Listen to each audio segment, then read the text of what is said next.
What about the love that you have experienced for a child, a few months old, gives you a little punch, a little hit? You still feel love for that child. And then that child grows older and without words, because it's too soon, it complains of not having its preferred food. And you still find a way to love the child and feel love for that experience. The child is shouting at you. So when did you stop feeling love? When someone shouts at you?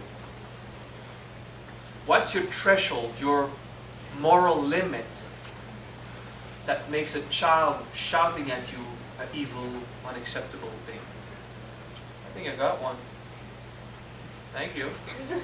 I'll call this abundance. Thank you. When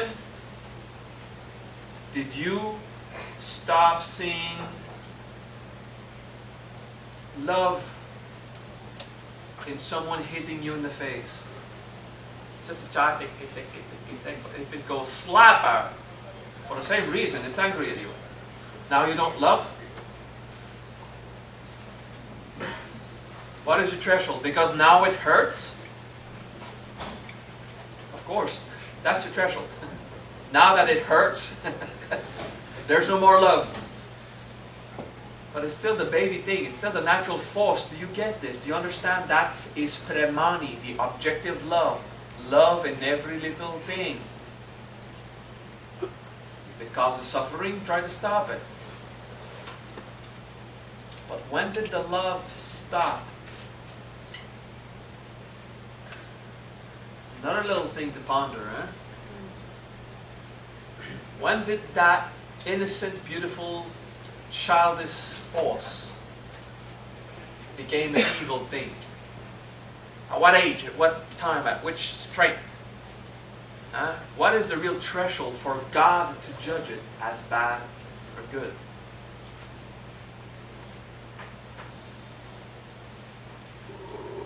Brahmani is that very hard to grasp, pure, undefined love just as it is. And then we can talk about what pushes us out of the Brahmani state.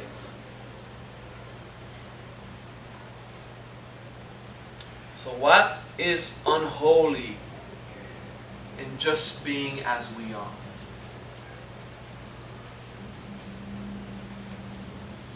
So how will you succeed in finding love and beauty in someone angry at you? When you remove your threshold and see it as a child and go, oh, that's so cute, honey. Don't honey me, I'm 10 years more than you. Oh, it's so cute. Baby trying to be grown up and everything. That's so cute. I'm 78 years old, mad at you, I'm going to kill you with an axe. Oh, that's so beautiful and innocent. You know? That kind of attempt. You understand? You see, Shraddha, Chaitanya, Premani fit together in just that Shraddha, in just that place. Eh? Because all that validation thing is in between the Shraddha and the Chaitanya. Eh? All the validation, wanting others to validate us, which made you validate or not others. As long, that's a hard one to grasp. In your head you'll say, oh, I got it, and you're going to be false. Okay? So I'm going to say something, you're going to grasp it intellectually, you're going to say, I have it, and you'll be wrong. Okay? So I'm going to try it, and you'll say, okay, what am I not getting, because I surely feel like I get it. As long as you want others to validate you, you still believe that you can validate others. Do you understand that? And the answer is no. Okay? Trust me. Until you sink to the mechanics and stop thinking about it in your head and go down and contemplate, look at that force, Do not intellectualize this. Just with your intellect, the intellect serves here as a focus on the force. But look at that force and just go. Natural forces, I'm pushing outside. That's it. I'm pushing outside. You push your value outside. Now you want others to validate you. Understand that? Pushing your value outside. Now you think you can validate or invalidate others. You think that your opinion has value. Now try not to intellectualize it and use the intellectual understanding to delve deeper. Am I really grasping the feeling of that natural power roaming inside silently, ready to jump at someone's face? Am I really understanding that? Why am I always right? And why do I fight about my opinions better than yours? That thing about you having a value to validate or not others, as much as you believe that others can validate you, which is false, it'll never happen. The more you believe that you validate others and that you have the power to do so, which is also a dream. Okay? But just thinking about it will change nothing. I want you to go deeper. Try to find that mechanical system. You know, that's a bridge between the Shraddha and the Chaitanya, okay? That thing of just your place doesn't change anything in the other's place of Shraddha. You see, you'll get it when you discover the deeper humility required to just be in your place.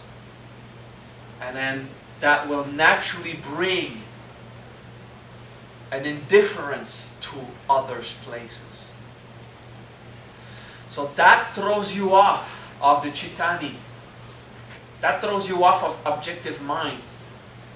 You can find your place, but someone else's place will still affect you. You see that? That means you didn't find your place. But you believe you did in your mind, in your intellect. And then you got feelings, you think that's it. It's not enough. Shraddha is not just your place. That's not enough. Shraddha is everything. Everyone is at its place at the moment it is. So how could anything affect anything? See, that's the hardest thing. It's to not dissociate you and others. It's all you inclusively as non-separated. No distinction. No difference. Shraddha is not just about you. It's how faith is. And it's a universal foundation for everything. And you don't have faith if you don't grasp the other is at its exact place in its own right. And if you try to simulate that intellectually, you will stay in separation. I am in my own place as much as everyone else. But you just made a distinction, a difference between you and the other still.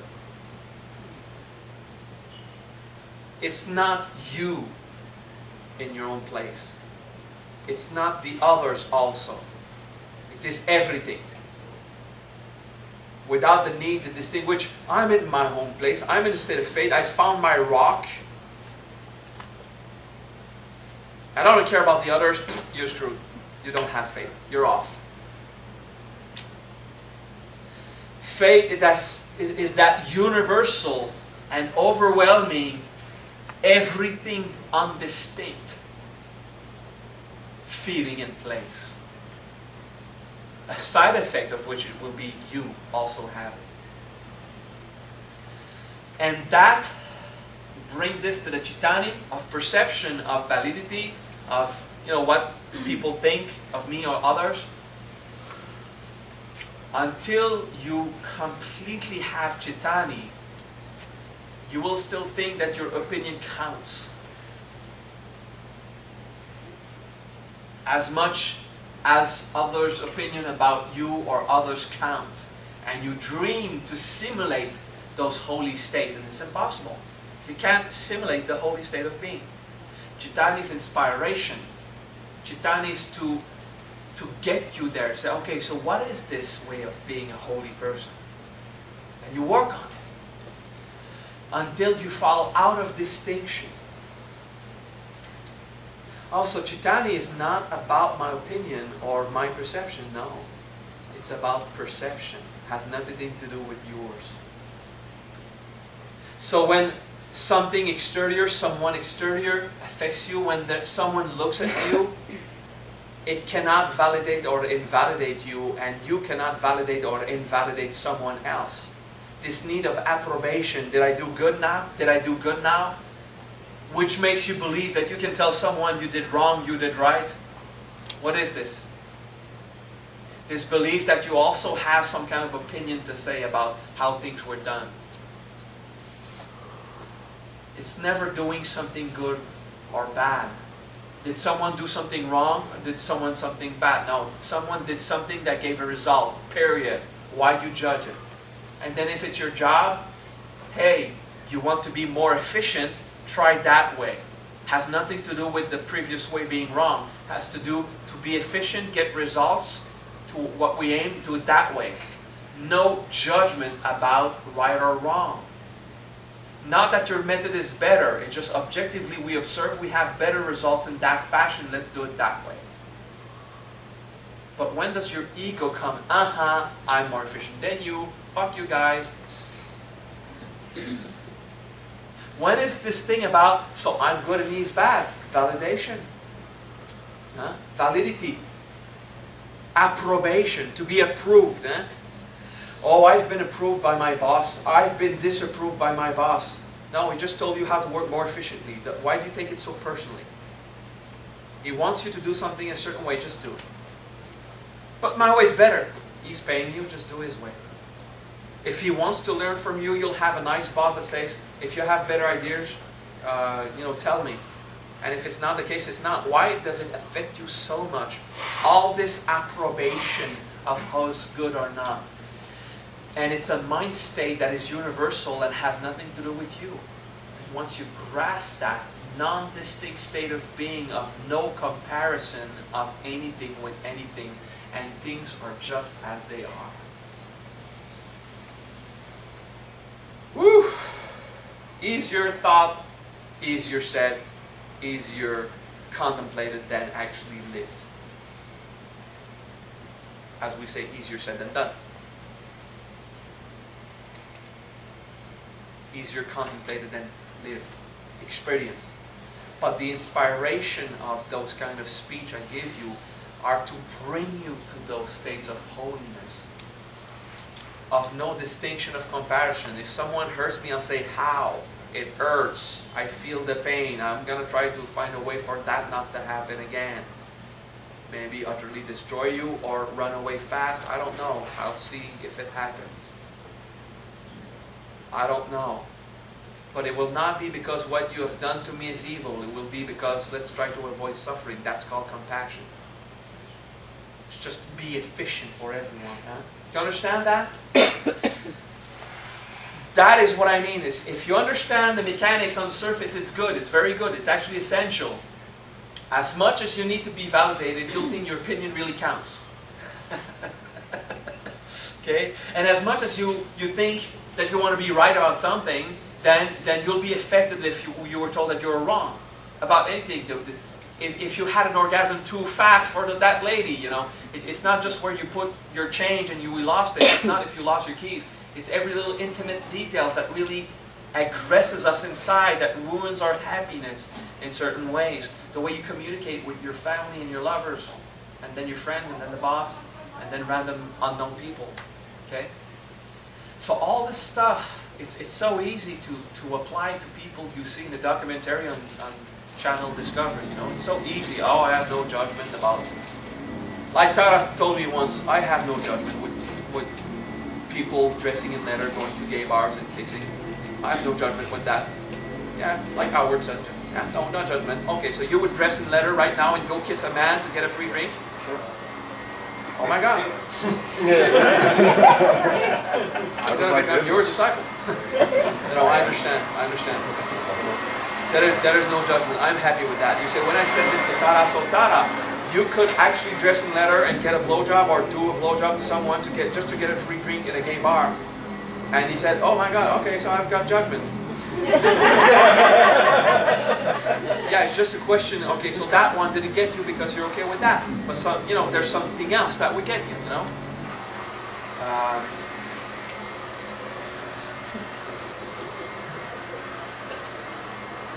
I want to recall something personal with you. I want to try to, I want you to get the wisdom, so I'm trying to get something. Okay.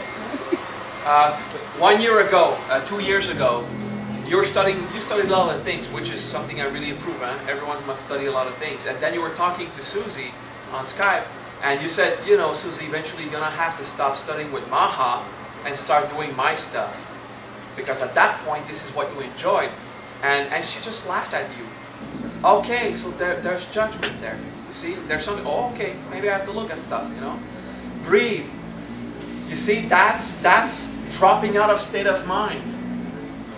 And of course, I just made a smile and said, oh, it's so beautiful to see a child, work very hard to get the truth. And that's it, no judgment. It was, we stayed in state of Chitani. And we said, all right, so let's still invite him to the next seminar. Yeah? So do you understand what I mean? It's that you're manic depressive, you go up and down, so you just have to, accept it sometimes you mess up.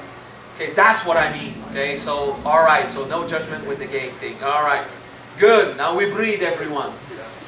Seriously, would you be as humble as this guy to get me talking to you in a personal fashion like that and getting your laundry in front of everyone? Probably not. Okay, so please. That was a teaching because this guy can handle it and most of you can't. So don't go about, oh my God, this guy really said that? Oh, come on. Don't have me look in your eyes and get your little dirty secrets. Okay? Just breathe. Say, okay. What are you ashamed of yourself? That's what I wanted to bring now. What are you ashamed of your own life decisions and these little things you said 10 years ago that people still remember? Oh yeah, she said that, did she? Oh, she's a bad person. Do you remember that? Huh? Like this wonderful woman just trying to discover life and has sex with someone because she feels attracted, gets pregnant, and now is stuck with a guy that she doesn't really feel about, but it's inappropriate. There's going to be a child, so she's stuck with that. Where's the judgment there? It's just freedom trying to experiment, but look at the pressure that happened to that poor girl. She hated herself. Then she loses the child. So the basis on which she should stay in a relationship with that guy is gone, but now she has to because she said she would. That kind of shit that we're stuck with. Do you understand? This is, we go through troubling shit in life, stuck with judgments of values and conditioning. Why? Because we want to do our best, so it's okay. When you judge, you're still a good person. Can you understand that? Although you just obviously don't feel like it. Because Chitani is not even having a judgment of having one. Okay, that's to that point. Pure, objective mind. Oh, that's a judgment. Let's look at it because it will cause suffering if I let it there. That's the point. Not having judgments of having judgment. And still when you have one, do your best. It causes suffering.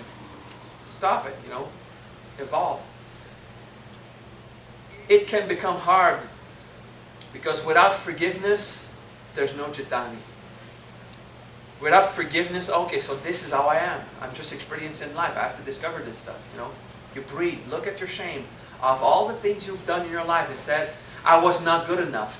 That's the part of you that still believes in validation. Someone might be angry at me because I've done something that could offend that person, and now you got the shame.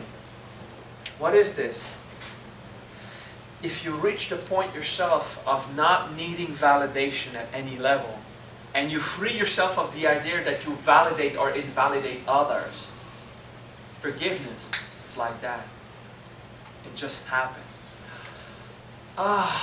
So it's just the emotion of shame. It's not bad. It's just an emotion. It's guilt. I just experienced stuff. Like when I was a teen and I was so horny I had to masturbate in my math class and the teacher saw me. I did that. And I felt a lot of shame. Well, there was a couple fornicating in the bushes right next to me through the window. They thought they were not seen from any side, but they didn't think about above. And I just got horny. I was like 14 something. And I made the face. And I looked, and the teacher was gazing at me like this. It caused an emotional reaction. You see a monkey do this in a tree, and every other monkey will just go, oh, let's do it too. Or, I'm hungry, let's go eat, They don't give it. Damn, they don't care. You see? That perfect acceptance of natural forces how they are. And of course it caused suffering, it could have caused suffering. I discovered you can't just be horny anytime you want. Well, it's an experience I went through. Usually this kind of stuff is not a story you tell in front of 70 people, okay? Usually, if you have shame, you can't try to hide this stuff. That's what I mean by the humility required to delve inside you and say, okay, my pride will prevent me from forgiving myself. My self-image will prevent me from forgiving myself. My validation, my image to others, everything that is human conception. Human conception is the programs we built ourselves to become, not nature. And then, how is there still love in that? Those natural experiences of if a monkey or a horse does it, it's, natural experiences. If it's a human, it becomes bad, shameful, hateful. Go inside the guilt, go to the place you don't like of yourself. And forgive. This is what you do. You forgive. Rishi Naya, step 1, forgiveness. And then gratitude, the hard place. Thank you, God, for those growing experiences. Without those growing experiences, I wouldn't grow. I wouldn't believe. I wouldn't know that there is still love in all that. And that is very important. Thank you. Obviously, maybe not thank you for the pain. But let's start with thank you for the experience. Thank you for the growth and the awakening I got out of it. Can you at least do that? That maybe you get better, so, okay, so that pain was kind of part of life. Let's try to stop it because it hurts. Compassion. Do your best. Woo!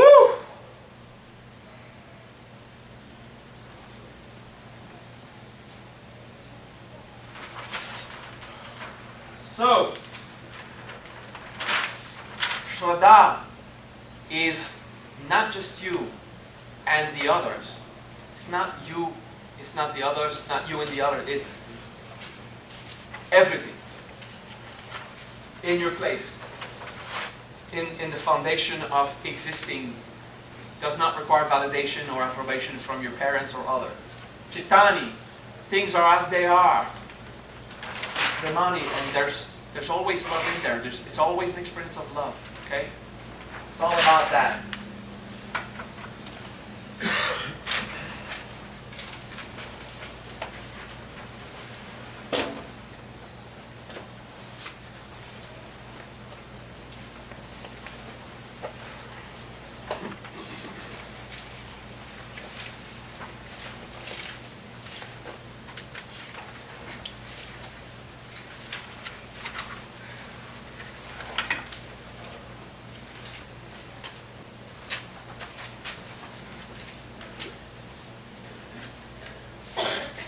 Shraddha Chittani Premani Om.